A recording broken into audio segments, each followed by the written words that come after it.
Hello and welcome to Geeky Guys. If you're into geeky things, we're the guys for you. The success of channels like this is based on viewers like you, so please consider liking, sharing and subscribing. If you would like to support this content, you can also find our chat rooms on our Discord app. If you would like to further support the channel, you can go onto our Patreon. All links are in the description. Thank you for your support. It really means a lot. Today we're going into our geeky realm of Magic the Gathering yet again. This is our set review for the Kaldheim set, which is releasing within the next couple of weeks. This is part 2, which we are diving into black and blue. And we are starting off with the black cards, beginning with Burning Ruin Demon. Or Burning Ruin Demon, sorry. 6 mana, 6/6, 4 and double blade. Demon Berserker flying. Whenever our Berserker friend here enters the battlefield, we may search our library for exactly 2 cards, not named the same name as this card, that have different names. If we do, reveal those cards, an opponent chooses one of them. Put the chosen card into our hand and then the other card into the graveyard. Then we shuffle our library. So this is double Diabolic Tutor to a degree. It's Rune Scar Demon mixed with is it Enter the Graves or Stock the Graves or something? I can't remember the exact name of it. It's double in, it's entomb one thing and tutor another thing to our hand. Now there are a lot of ways we can take advantage of this, because if we give our opponent a bad choice, let's say we put one creature into our hand that basically says, or into the pile rather, that basically says this creature wins the game. They can't give us that creature because we'll literally just win the game with it. But if we get another card that says, we can reanimate that specific creature and win the game with it, then they don't want to give us that either. Especially if that spell has something like Flashback, which we can use from our graveyard. So if they even put the other card into our graveyard, it's still like, well, even so, they can still win with that, with those pieces, even saying that we now give them this other card, even though we do believe that it is game over either way. It's just one of those things. You can put lots of different combinations into your hand and into your graveyard, where basically you've given the opponent no literal choices in what they're actually giving you. You're just saying, oh well, I've Diabolic Tutored this to my hand, and I've also got something else in my graveyard that's very good that I can easily reanimate or whatnot, or I will get some value from it being in the graveyard and it will do me something. So this is quite a strong card. Of course it's a mythic, so you know, the mythics, you expect them to do something, I think, and you know, this one's quite good. So I'm just not sure exactly where you're going to put this. I'm probably sure that it's going to find its way into many degenerate sort of decks. I mean, obviously there's just the value of it. It's just Rune Scar Demon, but better in my opinion. You know, so it might just replace Rune Scar Demon for the most part. Getting 2 cards rather than just getting 1 card is much better. Even if one of those cards goes to the graveyard, and even if our opponent has to again choose one of those cards that we actually get, rather than we just get them both. But we'll still probably get them both because, you know, there's ways in which, again, like I said, that we can sort of cheat 2 cards together. We'll basically say, well, we get both of them no matter what. or whatever, or we get the effect of them no matter what. But anyway, this is quite a good card, and I expect to see it getting a lot of play. I don't know whether it'll see much play outside of Commander and maybe in Limited or whatnot, but you know, we're not here to talk about Modern, Standard, Pioneer, all that sort of stuff. We're here to talk about Commander. So anyway, we'll continue to move on, and we'll talk about Eradicator Valkyrie. 4 mana, 2 and a double black, 4/3, flying lifelink, hexproof from Planeswalkers, and it has the new mechanic of Boast. 1 and a black, sacrifice another creature, each opponent sacrifices a creature or Planeswalker. I'm not too sure about Boast. I think it's much better on creatures like this that have flying or evasion or trample or whatnot. The lifelink and hexproof from Planeswalkers is pretty cool. Well, hexproof from Planeswalkers anyway. But just having extra other abilities I'm referring to, more than just like, this is a big flying lifelinking thing. Just having that hexproof, you know, that whole I'll cast Teferi and bounce it type thing, or I'll cast Vraska and I'll, you know, blow it up and get a treasure, or I'll just blow it up, or whatever, you know, what have you. Or just Teferi, bounce it, you know, or whatever, phase it out. Things like that. Those are somewhat prevalent in some degree in Commander. It's not a huge thing, but when you find yourself against a Super Friends deck, you can find yourself in some of these binds. Of course, boasting, you sacrificing something. Of course, in a deck that you put this in, you want to be sacrificing things, or you want to find ways to have some random fodder that you can just sacrifice pretty easily. That means that each opponent will have to sacrifice a creature or Planeswalker.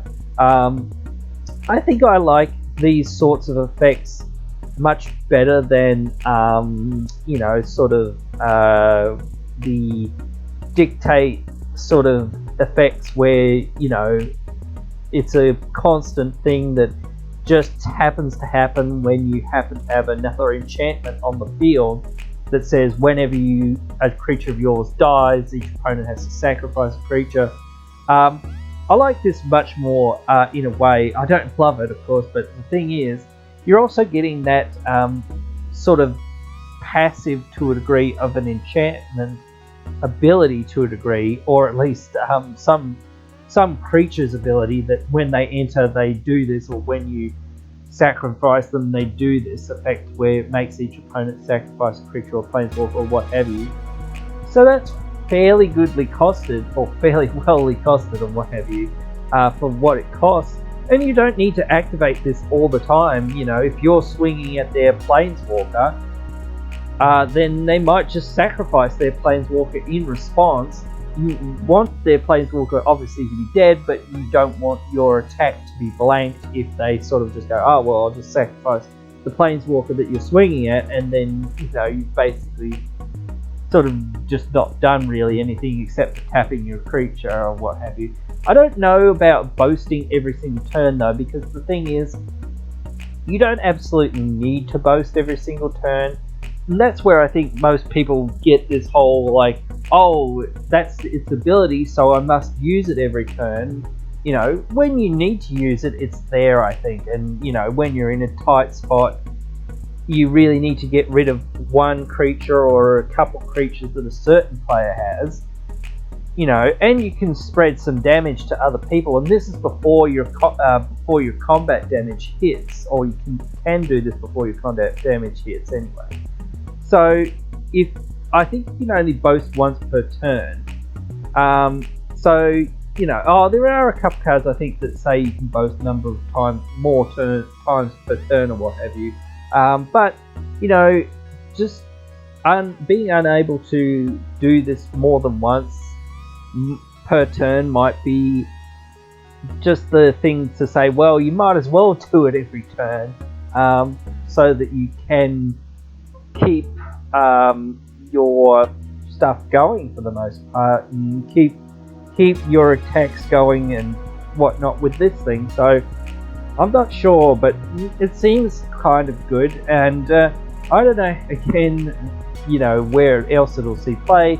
It is fairly costed at 4 mana, so, you know, it might see some other play, but who knows.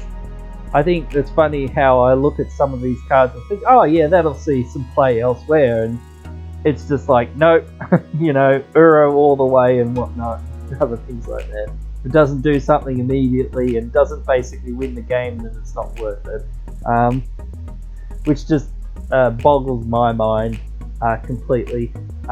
Next up, anyway, is Haunting Voyage, 6 mana sorcery, 4 and double black. Choose a creature type. Return 2 creature cards of that type from your graveyard to the battlefield. If this spell was foretold, return all creature cards of that type from the graveyard to the battlefield instead, and has foretell for 5 and double black. And of course, you foretell for 2 mana up front. You know, you exile it from your hand or whatnot, and place it in the foretell pile. I think this is fine. This is pretty cool, and this is pretty interesting.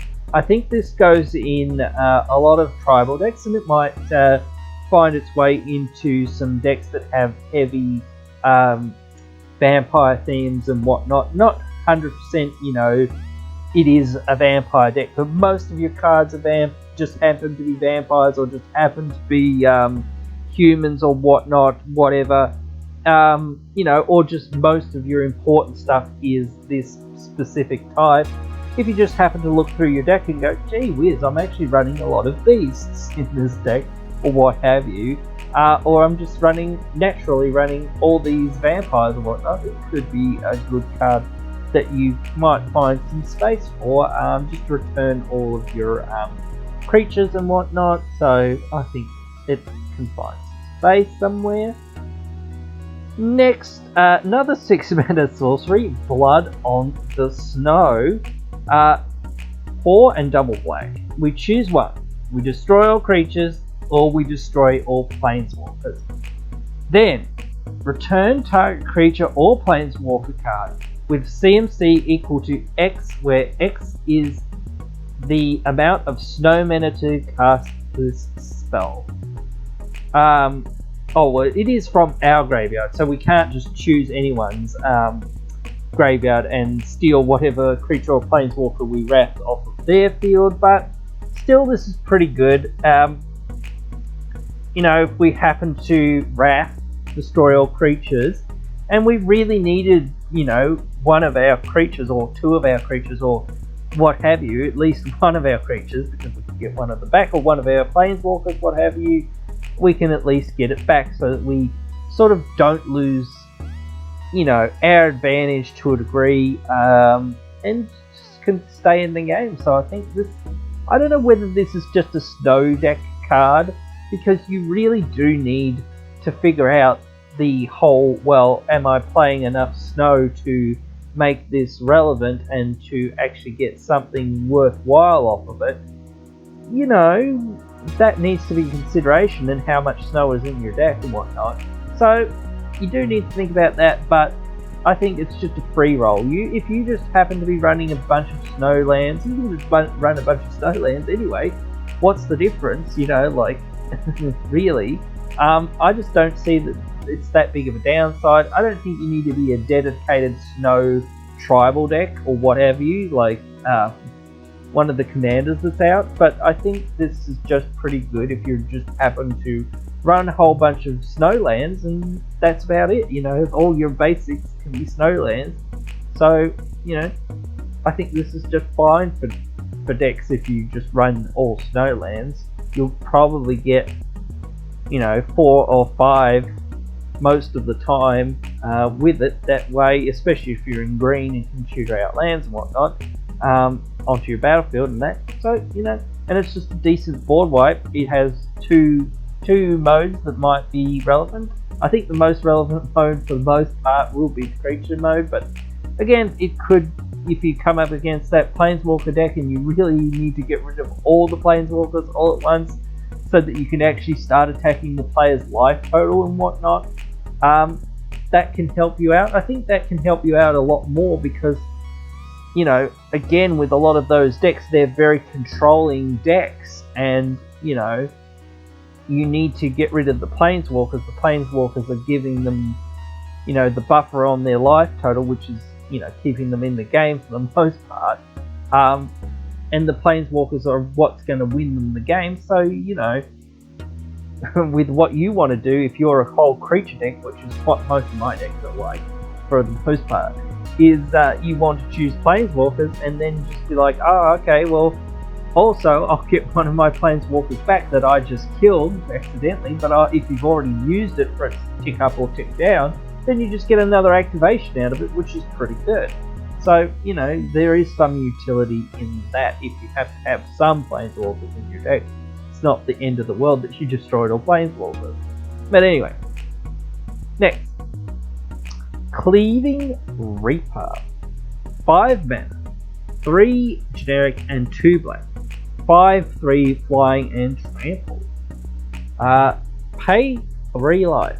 Return the Reaper from your graveyard to your hand. Activate this ability only if you had an Angel or Berserker enter the battlefield under your control this turn. So a little bit of graveyard recursion. You've got to be dedicated to Angels or Berserkers, you know, but I think that this is pretty good. Just paying 3 life to get it back is not a very steep cost in our format, especially when it's going to fly in for 5 damage and whatnot. I mean, it does trade off to some things, so it might die a fair few times, but if you're getting in the 2 or 3 damage or whatnot here and there, or even more damage, or at least you're getting rid of their creatures that are in your way, then eventually it's going to start connecting for a lot more, and eventually they're just going to run out of resources because you're able to recur this. So I think this is quite good, and it might find its place in some Angel Tribal decks. I don't know how many Berserker decks there are, so that might be a different thing. You can also just do some fun things with this by tuning it out, sneak attack style, things like that. So, you know, big angels, whatnot, you know, doing some wallops to some people's faces. That's exactly where I want to be, but having this recursion on a card that's so cheap is very good, and it just helps you recover when you, you know, lose this card, which will happen sometimes. Next up, Crippling Fear. 2 generic, 2 black, sorcery. Choose a creature type. Creatures that aren't the chosen type get -3/-3 till end of turn. Honestly, I'm not very high on this. I think this is mostly a standard stroke, maybe modern stroke pioneer card. I don't think this will find that much space in our format, to be honest. There are just better board wipes. Certainly if you're that type, maybe you'll find space for it, maybe, but I just don't see that it'll do that much. Yeah, sure, against token decks it might do something, but I just don't think that it's a good enough sweeper. It just doesn't hit enough. The 4-mana neg4 Languish is somewhat better, even if you lose some of your stuff, and even that doesn't see that much play, so I just don't see the space for this, and I'm just going to move on from it, unfortunately. Draga Necromancer up next is a snow creature zombie cleric. 3 and a black for a 4/4. If a non-token creature an opponent controls would die, exile that card with an ice counter on it instead, and you may cast spells from among cards in exile your opponent's control with ice counters on them. You may spend mana from snow sources as though it were mana of any color to cast those spells. So this is a snow payoff. It's quite good, but unfortunately there's just some other cards, especially a legendary card that we'll be getting to somewhat soon, that's just 20 times better than this. If you're in a dedicated snow deck, maybe you'll run this, maybe it'll be good for you. I'm not 100% sure where else you can like slot this, but maybe zombies or cleric, tribal, whatnot. Just being able to steal your opponent's stuff if you haven't got better options because you're dedicated to being zombies or clerics or whatnot. Or again, if you actually are in a snow dot deck, then I can see maybe that you might have an argument with this, but there are just better things for more generic decks, I think. So, move on to Dream Devourer. Now this is interesting. 2 mana, 1 and a black, 0/3, which is quite weird.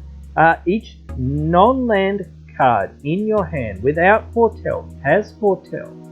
Its foretell cost is equal to its mana cost reduced by 2 generic mana. Whenever you foretell a card, this demon boy gets +2/+0 until end of turn. Now, it's a bit weird to be having this card as a foretell payoff card. I was looking at most of the foretell cards, and most of them are in blue. Well, most of the foretelling cards, or the good foretelling cards, are in blue and white, but this wants you to go into black. I don't know whether this is just a standard card, or maybe it can find its way into Pioneer. I'm not sure. I don't think foretell's that big. I mean, if you're in a foretell deck, I don't know. Are you going to find space for this? Most of the foretell decks, again, are going to be Azorius, so I'm not sure where this goes. It's quite good, though. I just don't think foretell's that big of a mechanic, or that good of a mechanic in a way. It's a good mechanic, but the thing is, I don't think you want to be dedicated to it. I think you just want to run the cards that are good for value. You don't want to run a full foretell deck, in my opinion, unless that's the thing you actually want to do. But if you're running a full foretell deck, I don't know where you'd find space for this beating demon boy, because he doesn't have any evasion or whatnot. Of course you can give it to him and whatnot, but I just think that reducing the mana cost of your foretell spells, being this CMC and just not doing very much else, I just don't see that he'll find much space in our format. But we wanted to talk about him because there might be some potential for him, but interesting, but again, I don't see where we're going with this. Next, Egon, God of Death, and his backside, well, not his backside, but his other side, because he's an MDFC, Throne of Death. Now, Egon, he's a 3 mana 6/6. He's 2 and a black. He has Death Touch. At the beginning of your upkeep, exile 2 cards from your graveyard. If you can't, sacrifice Egon and draw a card. And the other side, Throne of Death, 1 black mana. At the beginning of your upkeep, mill a card, and we pay 3 mana and exile a creature card from our graveyard to draw a card. So there's some draw power here. There's some stuff I don't know exactly if you really want to make this your commander, and that's where we're looking at a lot of these cards. If it's a legendary, we're looking at it being its own commander. If it is not a legendary, we're looking at it in the 99. If we think that this legendary isn't that good, perhaps, then we're thinking about where can we put this into the 99 of another deck. And of course, when you're in mono black, you do have some good stuff. You have some graveyard stuff, certainly. So I can see Egon being a powerful Voltron commander to a degree. If you can buff up his power +1, he's 3 turns to kill on one player. So that's how it is. So there's not much else that you can do, in my opinion, with this, because you can't have really a graveyard deck with this. I mean, you could try to do it with his throne side if you want to go that route, but with his front side, you're exiling all the cards that you're theoretically putting into your graveyard. Of course, if that's the plan that you actually have, where basically what you want to do is mill a whole bunch of, you know, creature cards that, or other cards or land cards or what have you, that you really don't care about, what have you, and the only things you care about are cards to, again, buff Egon and get him through for damage and whatnot, and do this whole Voltron-y plan with him, then maybe you can find space for it, but I'm not sure what else you're going to do with it. The other side, I think you could play a graveyard-centric deck with this, you know, and you just, like, get value off of, like, you know, Gravecrawler and some of the other cards, like that just return from the graveyard pretty easily. I think you really need to know what's on the top of your deck, though, because you don't want to mill cards that you actually need in your hand and whatnot, and you want to cast. But if you can find some stuff that has flashback and whatnot, then perhaps you don't care and you only need that one-off effect or whatever for the most part. And if you just happen to draw it, you happen to draw it. But if you happen to mill it, well, you can still cast it. So there is some stuff here that you could think about if you really want to build around. So, you know, just consider it. But again, you know, if you're not into doing what this is doing, I think you're probably just not that interested in this card. There's better cards, I think. Next, Rise of the Dreadmarn. 3 mana, 2 and a black. Create X 2/2 black zombie berserker creature tokens, where X is the number of non-token creatures that die this turn. Oh, it's an instant, sorry, I forgot to say. And it has Foretell for 1 black. So, you know, Wrath's happened. And this is somewhat Wrath protection. So, you know, especially, you know, when people's life totals are fairly low, you can just sort of, well, if they Wrath, you know, I have this as an answer to a degree, and I can just refill my board with a whole bunch of 2/2 zombies. But, of course, if you're on a sacrifice plan, then this gets a little bit better, because you're going to sack most of your board, if not all of your board anyway, half a dozen times if you can, or as many times as possible. Then you're just going to get a whole bunch of zombies off of this card. And, you know, I think that it being X and being able to scale bigger makes this much more playable than something like, you know, just making 13 random tapped zombies. Of course, in the end, when you make those zombies, especially the one, I think there is one that is instant speed, but I can't remember the name of it. But I think most of them are sorcery. But even so, even with the one I'm thinking of, I'm not sure if it's a real card, but I don't know. Anyway, if you find one that is instant speed, I just think that X zombies, even if you get less zombies for the most part, I don't think that you'll get many less than what you'll get on many of those other cards. And again, just being instant speed is much more valuable, especially when you're in a sack deck. And it is for the number of creatures that died, so not just your creatures. So if you can make your opponent's creatures die, you know, that adds to your count. So, you know, you're just getting a whole bunch of zombies off of this, so that's pretty good, you know. And it sort of synergizes with a couple other cards as well. So, you know, if you happen to Wrath as well, you know, you can just get a whole bunch of zombies, and especially if you've got other things like Gravecrawler and whatnot, as I sort of said, you can sort of get those creatures back, recur them, and, you know, if there are other things, other ways to recur creatures, you might just pick those and put them in. So there's certain things that you can fiddle around with doing this, and Foretell makes it pretty good as well. Next, Skemfire Avenger. 1 and a black, 3/1. Whenever another non-token elf or berserker we control dies, we draw a card and lose 1 life. I think this goes exclusively either in, obviously, elf or berserker decks, but mostly elf decks. because elves are a much more supported thing. It's Midnight Reaper, but for elves, basically, or berserkers. So, you know, if you happen to be in an elf deck that's sacrificing your stuff for value and whatnot, and recurring them and whatnot, then you know you want this, you know where you want this. I might find a place to put it in the Precon Power Up that I'm doing for the Elf Ball deck.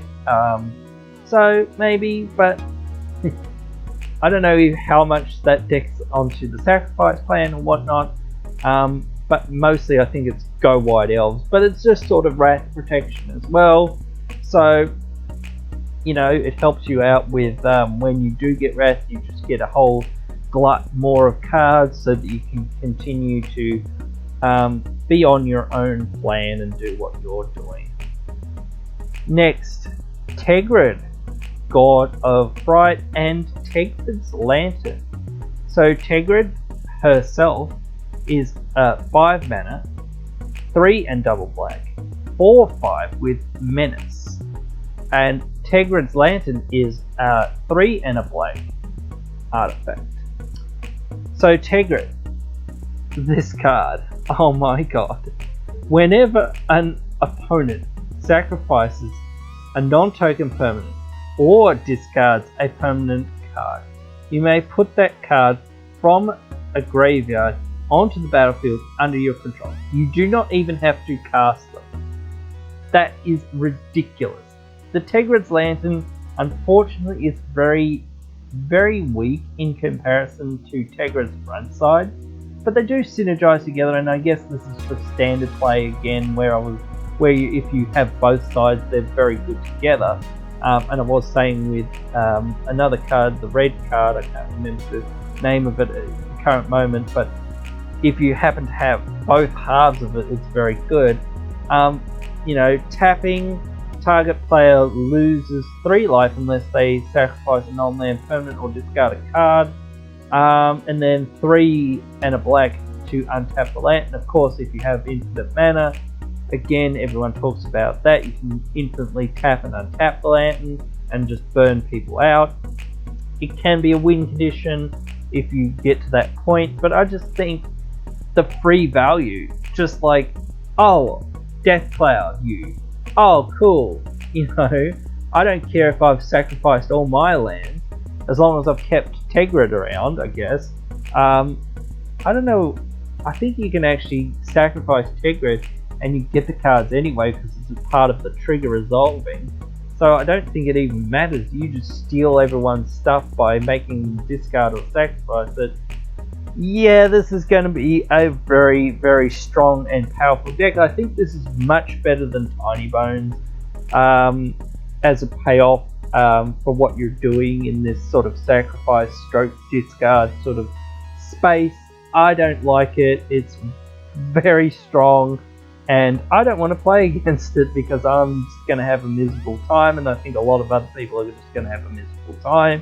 But if you want to play this kind of deck, go and find yourself a CDH table or a very highly competitive table where they want to do degenerate things. So yeah, we'll move on to Vargroth, Blood Sky Sire.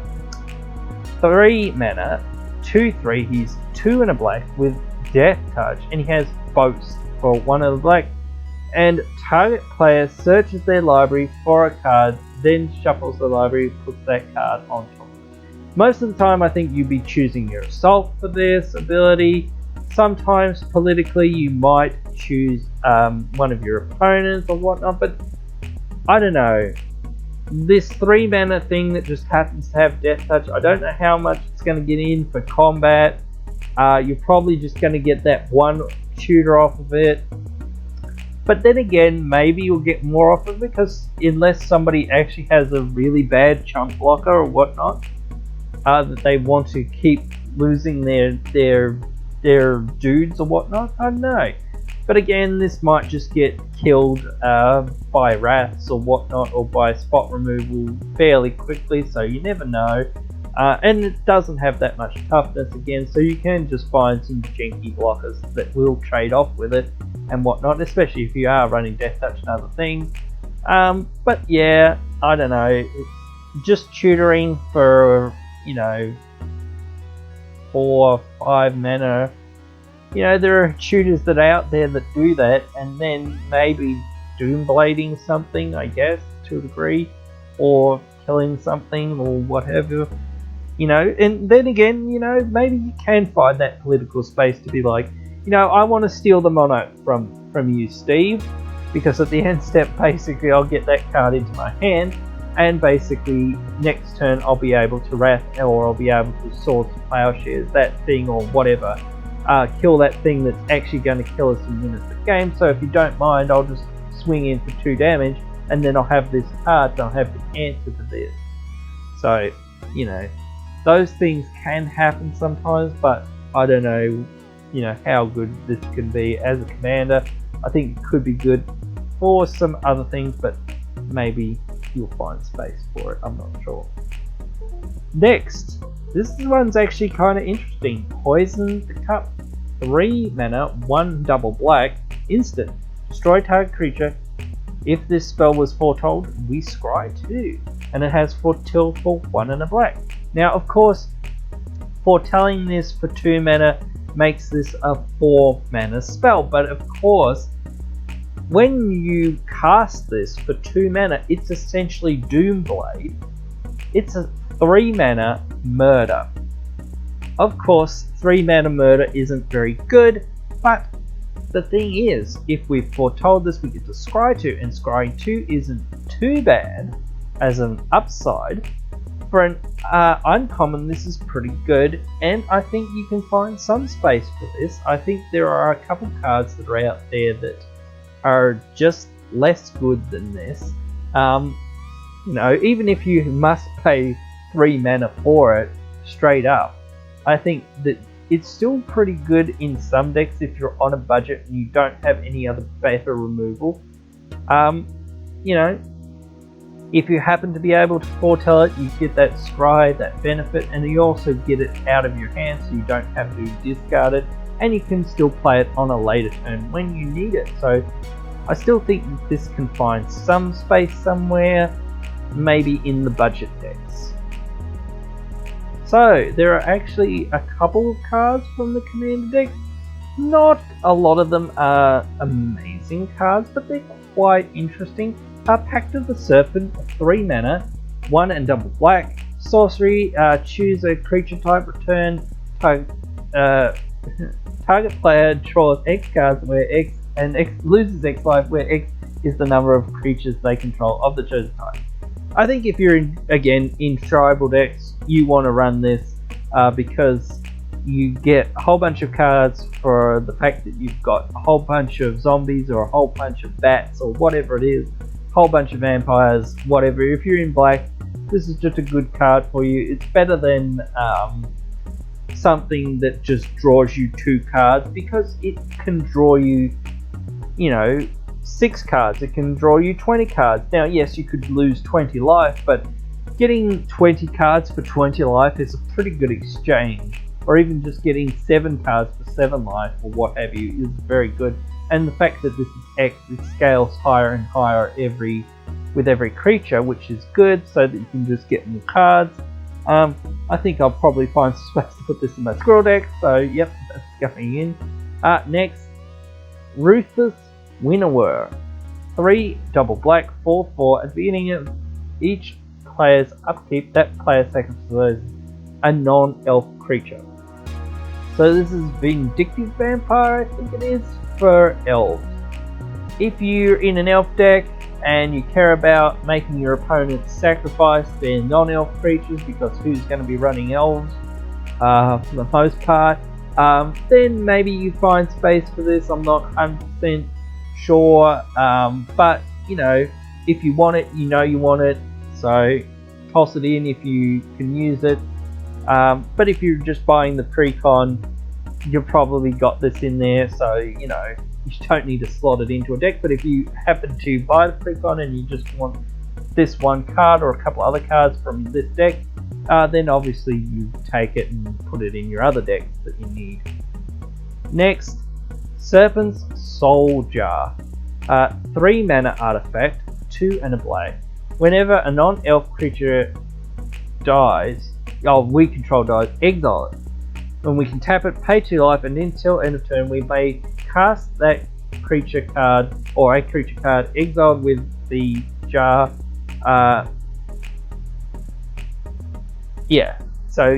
We can cast it. So, just gives us a bit of protection, whatnot, blah blah blah. For the most part, but it's only 1 card per turn that we can cast. So, I think you've got to be very selective about where you put this. If you cast any number of cards from among them, that would be a lot better, but I think then that will be way too good to a degree. Getting 1 creature back every turn, it's sort of more Drotha-esque in a way. It can help protect you if you're in a deck that, happens to rely on creatures again, so that you won't lose your creatures and will keep them around. We will move on to blue. And first up is Elrond, God of the Cosmos, and Haka, Whispering Raven. Elrond is 5 mana, 3 and double blue, God, and Haka is 1 and a blue, flying bird, 2/3, and Haka is a 1/1. He gets +1/+1 for each card in our hand, and each card that we have in our foretell pile. At the beginning of our end step, choose a card type, then reveal the top 2 cards of our library. Put all cards of the chosen type in our hand, the rest on the bottom of our library in any order. So this is pretty cool. We get some amount of card advantage if we build our deck in a specific way. If you're building mostly instant and sorceries, then of course you'll hit a fair amount of the time and you just happen to have some other payoffs and whatnot. If you're, happen to know what's on the top of your deck by some other means and whatnot, then this gets a lot better, because then you can just go, oh, I know there's 2 creatures on the top of my deck, or I know there's 2 sorceries, or I know there's 2 instants, or I know there's 2 enchantments or whatnot. Even if you know one of them, then I think that this is still pretty good. Each turn just getting an extra card into your hand draws you an extra card. It is 5 mana, but again it is a lot bigger because of the fact that you're getting more cards in hand, so maybe that's relevant. Haka being a 2/3, and then when he deals combat damage to a player, we return him to our hand and scry 2. That's just a way that if we want to play Haka early, or we somehow want to cheat out Elrond from our hand and whatnot, because Elrond's gotten too expensive in the late game, that we can just sort of cast him for a little bit less, from rather than having to cast him from the command zone for a lot more, just having to cheat him out there as the bird, then bouncing him back and scrying 2. I don't know how relevant that is again, but maybe you'll find ways to utilize that. But I think it's a good way to utilize it, and bouncing something back to your hand is much more useful when you can cast the other side and do something else with it. When you've got this one thing that's on the battlefield and you can't really return it to your hand, it makes the other side a lot worse, because you can't get access easily to the other side. But I think a lot of that is due to like standard play, and I think some of them, I think they didn't want to do this where you can just bounce them back. They made a couple of the rares, I think, and this mythic and a couple other ones be able to do that, so it's special ones that can return. So I think those are the best ones, because then you can get access to the other side. It's not great to have to cast this other thing in a way, but if you need a discount on the other side, then that's where I think you actually want it, because you want it to be part of, oh well, you know, it's getting too much mana, and plus it'll do something if I actually cast it for this. I need to scry 2, and when I scry 2 this turn, I'll be able to cast Elrond anyway, and then I know what the top 2 cards are. I know which one of them I want if you put them both on the top, but if you haven't, then you're kind of like, well, I don't know what the top 2 cards are, but at least I've gotten rid of 2 bad cards that I don't really need right now, or what have you. Next, Elrond's Epiphany. Oh boy. 5 mana and 2 blue. We create 2 1/1 bird creature tokens with flying. Then we take an extra turn after this one, and we exile Elrond's Epiphany. That's foretell for 4 double blue. Extra turn spell is most of what you're using this for. Getting 2 1/1 birds, yeah, for the most part, yeah, whatever, but yeah, sure. Extra flying attackers, maybe, or flying blockers. If you don't happen to win, which mostly I think you should win from taking extra turns and whatnot, things like this, then, you know, just happening to have some extra chump blockers or some chump attackers or what have you could help you win the game. I'm not sure how much you'll get off of those birds, but if you can take advantage of them, then sure, they're there, and they're just extra gravy on top of everything else that this card does. So if you want to take extra turns, or if you want some janky bird payoffs, I guess, I don't know, then you might want this. So yeah, you'll find places for it if you know you want it. This next card, Oba the All Form. Oh my god. 4 mana, 3/3, 3 and a blue. Changeling. Whenever you cast an instant or sorcery that targets one or more other permanents you control, create a token that's a copy of those permanents. And whenever a spell or an ability an opponent controls causes you to discard this card, create a token that's a copy of target permanent. So the free part at the bottom, I don't think that's gonna come up that much, but maybe it will. Maybe it will, you never know. So, you know, if somebody happens to have their Tergrid on the battlefield and happens to make you discard over of the All Form, then you can copy their Tergrid, and you can also get the things other people discard and sacrifice as well. So there's just things that you can do with this that just sort of shut down other people's, you know, shenanigans sort of to a degree, or halve their shenanigans or whatnot. So it's interesting. Just the things you can do with this. Oh, I cast Aqueous Form on something, and there's all kinds of combos that you can do with this, especially with the ones that give a creature haste and whatnot. You know, expedite and whatnot. So you expedite a specific creature, and you make a copy of it, and then if that creature says, when it enters the battlefield, return target instant or sorcery to your hand, then basically you cast the expedite again, make a token that's a copy, it enters, you get the expedite back, you make a copy, you get it back, you make a copy, you get it back. All these creatures are getting haste, and you're drawing extra cards.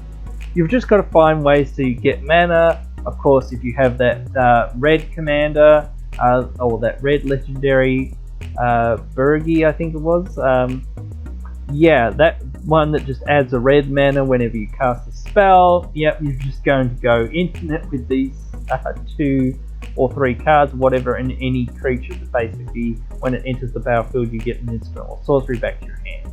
So, yeah, there's all kinds of things that you can do with this. I don't know what you're going to do specifically with this being your commander, but there are some things that you can do with it.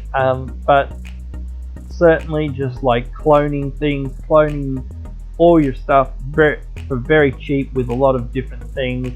Yeah, that tends to be good. Just creating extra copies of everything for very cheap.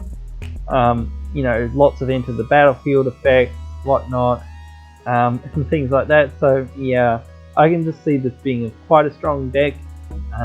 So yeah. Next, Ascended Spirit, 1 mana, 1/1. But this snow creature spirit has other abilities. It basically has a form of level up. So we pay 2 snow mana, and the Wanderer becomes a 2/3. Or this spirit becomes a Spirit Warrior. Base power of 2/3. Then we pay 3 snow mana as long as this spirit is a warrior, and we put a flying counter on it, and it becomes a angel with power and toughness 4/4. And then we pay 4 snow mana, and as long as it's an angel, it's 2+1/+1 counters and gains whenever this creature deals damage to a player, draw a card. This is a ridiculous card. So ridiculous. Especially since you can keep paying that 4 mana and keep putting +1/+1 counters on it and keep getting that extra effect of drawing extra cards. So the first time you'll draw 1 card when you activate that 4 mana ability. Then you'll draw 2 cards. Then you'll draw 3, and then you'll draw 4, and so on and so on. And you're just also making this thing bigger. The problem is, of course, this really has to be in a dedicated snow deck for the most part, because you need to be able to hit a bunch of snow mana all the time. I still think this is quite good though. If you're in a snow deck, you probably want this thing because it gets big very quickly and then gets out of control and just starts drawing you cards, and you know, that's a thing that you probably would want. It is a bit of an investment, but once you start getting paybacks from that investment, you know, it's pretty good. And it's just sort of innocuous as well. It just sort of doesn't seem that scary. Oh yeah, it's a 1 mana 1/1 on the first turn. Then it's a 3 mana 2/3, and then it's a what? 1, 2, 3 plus 3, 6 mana 4/4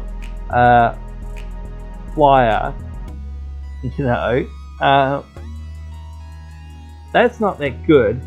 But then you know, you just start drawing cards after you get to 10 mana, and it's a what? It's a 5/5 that draw. Oh no, it's a 6/6 that draws you cards for 10. You know, I don't know. Just the slow amount of investment that goes on with this. If you just happen to have nothing better, then I think this is kind of cool, and just can find its place in some decks if you happen to, you know, find this really late in the game. You just cast it for 1, and then before your upkeep, oh look, I'm just going to make it into a 5/5. Oh look, I clock you and I draw a card. Oh cool, still didn't have very much else to do. Oh look. You know, this can get ridiculous, as I said, so just I think about it if you're in a snow deck. Next, Cosima, God of Voyage, and the Omen Keel. So Cosima, or Cosima, or however you're meant to say it, 3 mana, 2 and a blue, and the Omen Keel is 1 and a blue. So Cosima, at the beginning of your upkeep, can put him into exile, and if you do, it gains whenever a land enters the battlefield under your control. If he's exiled, we may put a voyage counter on it. If we don't, return him to the battlefield with X plus 1 counters on him, and we draw X cards where X is the number of counters on him. So he's a landfall draw engine.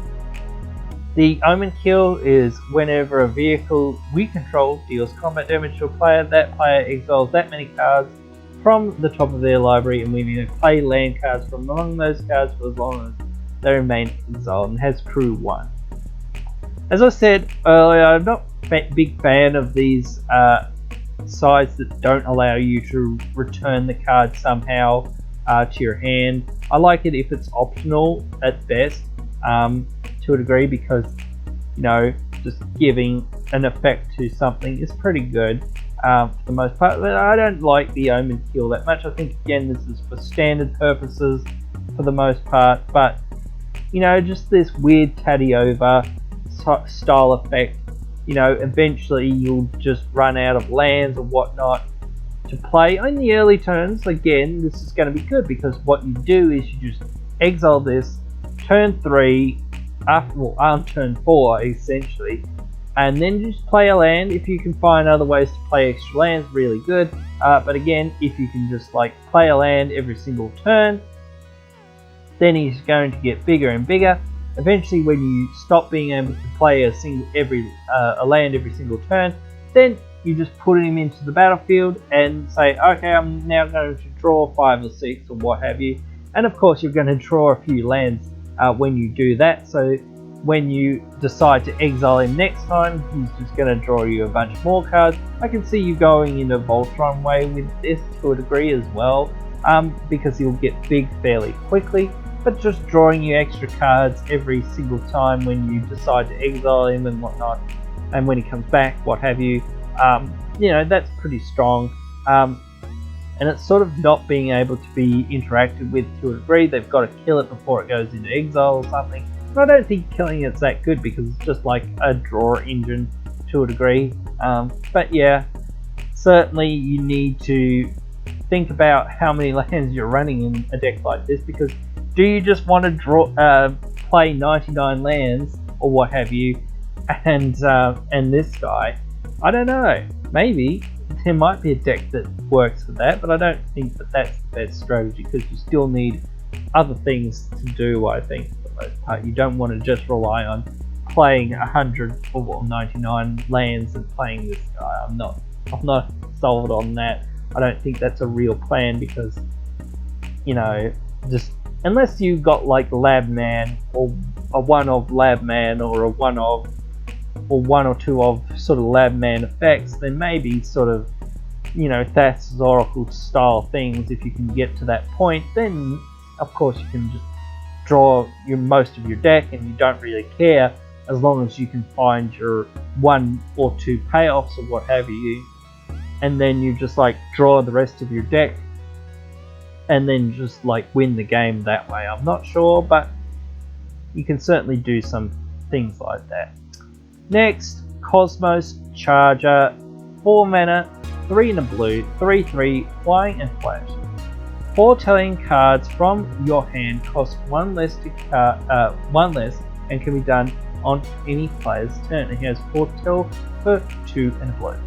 This is strictly Foretell tribal style card, what have you, Foretell payoff, what have you.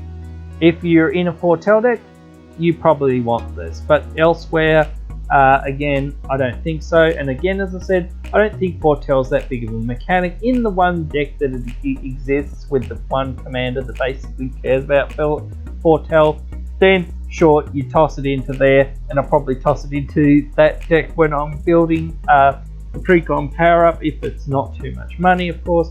But again, I just think you run a few Foretell cards for value. You don't really need to make all your other cards synergize that much with these cards. They're good enough on their own, I think, to a degree. Next, Cyclone Summoner, a 7 mana 7/7/5 double blue. When he enters the battlefield, if you cast it from your hand, return all permanent cards to their owner's hands except for giants, wizards, and lands. So it's Whelming Wave rather for giants, wizards for the most part. So if you're in giant or wizard tribal, you want this card. You know where you want it. So there's not much to say about it other than, yep, if you want giants or you want wizards and you want a giant wizard payoff, you know, this one's pretty good. Helps you establish your dominance on the board, you know, and it is all permanent, so you know, you get rid of their artifacts and enchantments and whatnot. I don't think there's that many tribal giant or tribal wizard artifacts or enchantments and whatnot, but you know, for the most part you won't lose very much, and your opponents will lose a lot, because I don't know how many other people will be playing giants when you play your giant deck. You don't want to play your giant deck against anyone else's giant deck. Next, Graven Lore. 5 mana snow instant. 3 double blue, scry X, where X is the amount of snow mana spent to cast a spell, then draw 3 cards. Pretty good for a snow deck, even if you have 1 or 2 snow mana lying around. I think you want more than 1, you probably want 2 or 3 to the most part, but yeah, if you happen to have 5, then you're just pretty happy with this scry 5, draw 3. You know, that can be really good. You know, so I don't know if you want to run this strictly in snow tribal decks, but I think you can find just like happening to use a whole bunch of snow mana, snow basics, as I said earlier, with another card, and this will still be pretty good. Next, a very big card, Icebreaker Kraken.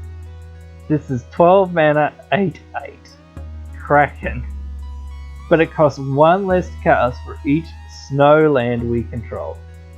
So that can be quite good if we're running all snow lands, but I don't know, it is a thing that if you're running all snow lands, then it can be 2 mana and you can get into some loops with it and whatnot. But when it enters the battlefield, artifacts and creatures target opponent controls don't untap during that player's next untap step. Return 3 snowlands we control to our hand, then we can return the Kraken to our hand. So the big thing is it doesn't tap anything. You've got to have had your opponents tap out their stuff to tap them down for a turn. So you're icy stowing them for a turn, basically, to a degree. So that, you know, they can't really do much, so that you can, you know, force whatever you're doing into them with your attacks, or with them not being able to interact with what you're doing, you know, getting rid of their planeswalkers and whatnot, things like that.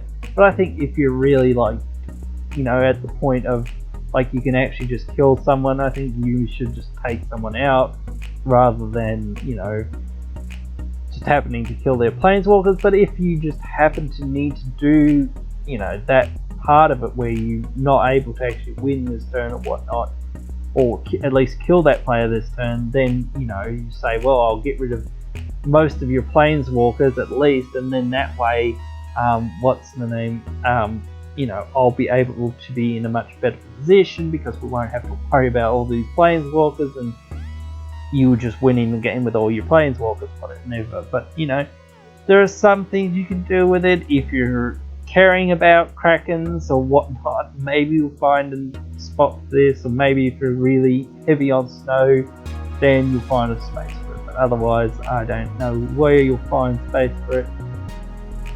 Next, Mystic Reflection, 2 mana instant. Choose non-legendary creature. And the next time one or more creatures or planeswalkers would enter the battlefield this turn, they enter as copies of the chosen creature, and we can foretell it for 1 mana. So this is a very interesting clone spell, and you can do some interesting shenanigans with this. You know, just if somebody is perhaps playing something like Oko, for instance, if you have Burnished Heart out, you can choose your Burnished Heart and make the Oko enter as a 3/3 elk. So you can elk the Oko. No, Oko, you won't make my Burnished Heart into an elk that can't sack to get me 3 lands, the 2 lands, whatever. You're an elk. But there are other things that you can do with this, especially your own stuff. But you can do funny things with opponents' things. Just like, you know, they think they're going to win the game. You can basically, if you have one of those Oko elks or what have you, you can just say, oh, okay, cool. When it enters, it's a 3/3 elk. Good work. You know, so, you know, there are things that you can do with it like that, that I think making a, you know, yeah, they enter as copies, not as tokens. So, you know, that will be quite hard to, you know, get rid of once they are basically just having to bounce it back to their hand. And again, if you can recurve this is really good.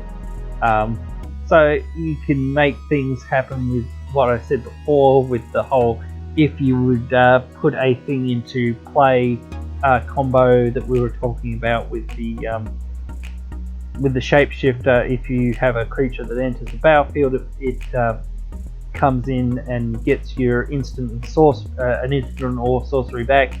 You can do fun things with this, just cloning lots of different things, whatnot, or other things like that, just making copies and copies and copies and copies. So yeah, there are things you can do with that. But anyway, Reflections of Littjara. Not sure if that's the right pronunciation, but 5 mana, 4 and a blue.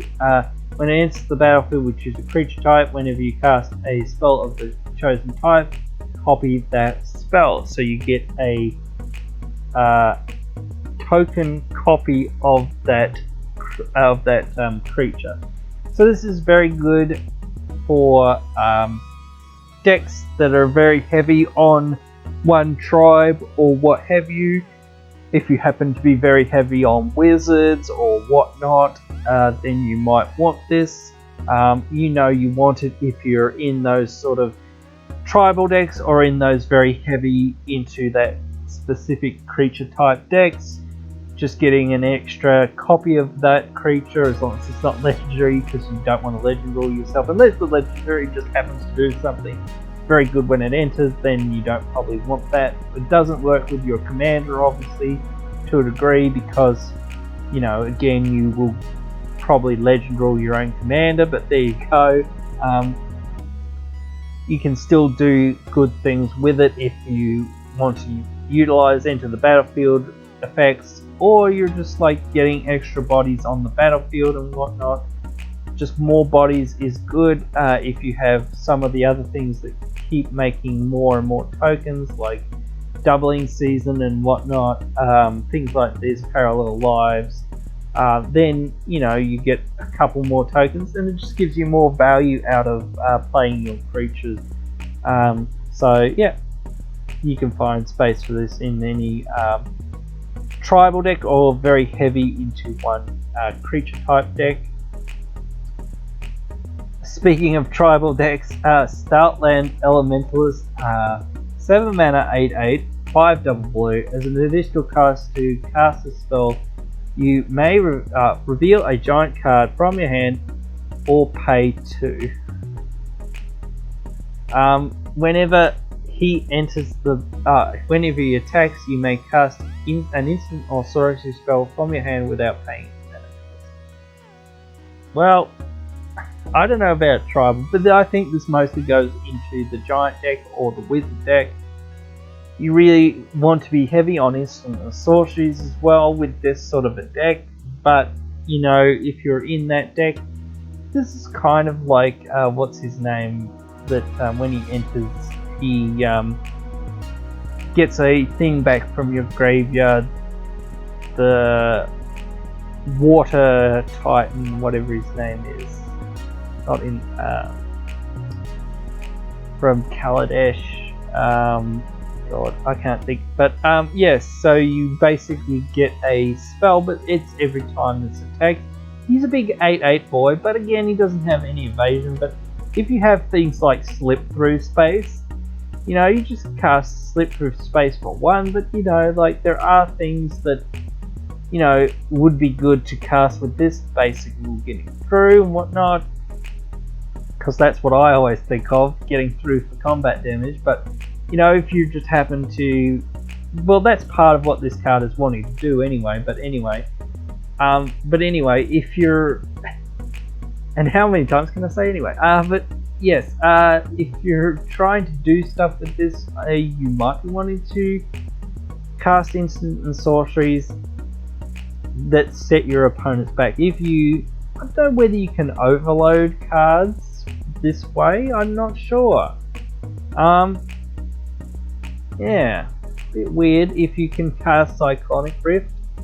or something like that, then it's kind of weird because for its overload, because then you just tap all your opponent's stuff or whatever, not tap, bounce everyone's stuff so that then you are swinging in and getting in there and whatnot and things like that, or you just casting things for free seems good, and maybe that's all you want, but it is a lot of mana, so I think just casting the spell straight up, not having to wait a turn, you know, not having to mess around with getting into combat's probably better. So if you really want this, if you really want to cheat out things, it's kind of an omniscience to a degree, to a way, but it's only once per turn, so I'm not sure about that. But anyway, keep moving. I quickly want to reference some of these uncommon ones and whatnot. Inga Runai's 4 mana, 3/3, 3 in the blue. When she enters the battlefield, scry 3. When she dies, draw 3 cards if 3 or more creatures die this turn. So you got to be really a sacrifice deck to take advantage of the drawing the 3 cards and whatnot. I think you can't really rely on your opponent wrathing. I think they'll probably wrath before she comes down or whatever, or yeah, or maybe before you've got 3 creatures, or 3 other creatures rather. Oh well, it is 3 creatures, so it doesn't have to be other creatures, so she can be the 3rd, I guess. But a bit slow, just scrying 3. It is card selection, but I think you can find better. But you know, if you want it, you want it, and you'll know where you want it. Absorb Identity. Actually, this one's pretty good as well. 2 mana, 1 in the blue. Instant. Return target creature to its owner's hand. You may have shapeshifters you control become copies of that creature until end of turn. So you just get a bunch of, you know, clones of someone's best thing. That seems pretty good, you know, like if just 2 mana get rid of their best thing and then all your things can become that thing. You know, suddenly if somebody has Craterhoof Behemoth, it is until end of turn, so you do have to get to your turn or something or what have you.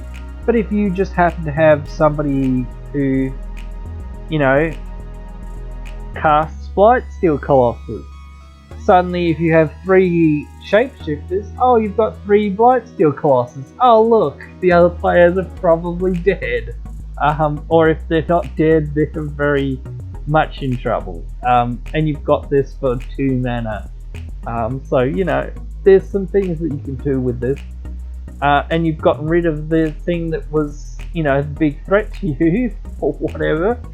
Especially, you know, if it's your turn, it's very good, I think, because then again, as I always try to do, I always try to frame this in a way that you can get into damage and whatnot to win the game that way. But there are other things that you can do with it if you can figure out how to activate abilities and whatnot during other players' turns, combo off, whatnot. If you've got enough copies of the thing, then, you know, there are things that you can certainly do with this. Right, now we're on to the blue commander slice of the cards. First, Sage of the Beyond, 7 mana, 5/5, 5 double blue, flyer. Spells you cast that are from anywhere other than your hand cost 2 less to cast, and he has 4 tell for 4 in a blue. I think this is mostly a 4 tell card. It can be a card that goes into decks that are graveyard oriented, but for 7 mana I think I want something that has a lot more punch to it. I would like this a little bit less. I wouldn't mind to foretell it, but I don't know how good foretelling it actually is. Maybe it's alright, but it is still 6 mana. I probably would want it 1 more mana cheaper than that. And I still would want it to do a little bit more than what it does, but it's a good value card if you really want it in your foretell deck. I'll probably be taking it out of the foretell deck, to be honest, but you know, if you want it in your foretell deck and you think that it's good enough, then you can run it. Next, Spectral Deluge, 6 mana, 4 double blue, sorcery. Return each creature your opponent's control with toughness X or less to their hand, where X is the number of islands we control, and we can foretell it for 1 and double blue. This is quite good. You know, if you're in mono blue, or you're got heavy amounts of islands in your deck, blue white, blue black, what have you, you're just going to return a whole bunch of your opponent's stuff to their hands. This is asymmetrical, so it doesn't affect you, which is good. Foretelling it for 3 is quite good as well. Just you can get rid of this again that's stuck in your hand. You can't really cast it for that much mana, which I don't blame you, but you know, just casting it for 3. It is a sorcery though, but again, like, still on the later turn when you do need it, or you in a sticky situation, or you only have, you know, 5 mana and you don't have the 6, you know, you can still foretell this 1 turn and then put it into foretell for 2 and then foretell it 3 on the next turn, and hopefully you can remain alive in the game. You know, there might be some politics that might have to go into that, who knows, I don't know, but again, you can probably find space for this. I'll probably keep this in that deck, but I won't go too much into it. Next, Tale of the Ancestors, 4 mana, 3 and a blue. Each player with fewer cards in hand than the player with the most cards in hand draws equal to the difference and has foretell for 1 and a blue.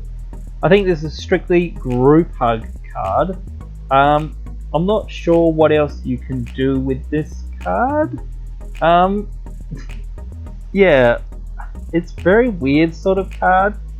I think that if you're behind, which I don't think you'd be very much doing in blue as far as card advantage, then maybe it's good. But again, I just think if you're helping out your opponents, to me, this is a group hug card. And in that deck, yeah, sure, okay, I won't complain if my opponent's giving me extra cards.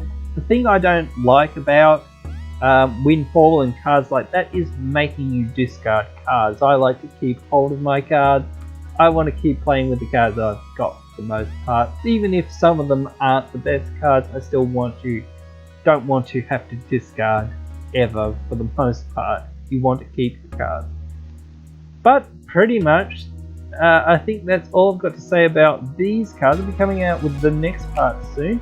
Big thank you for watching.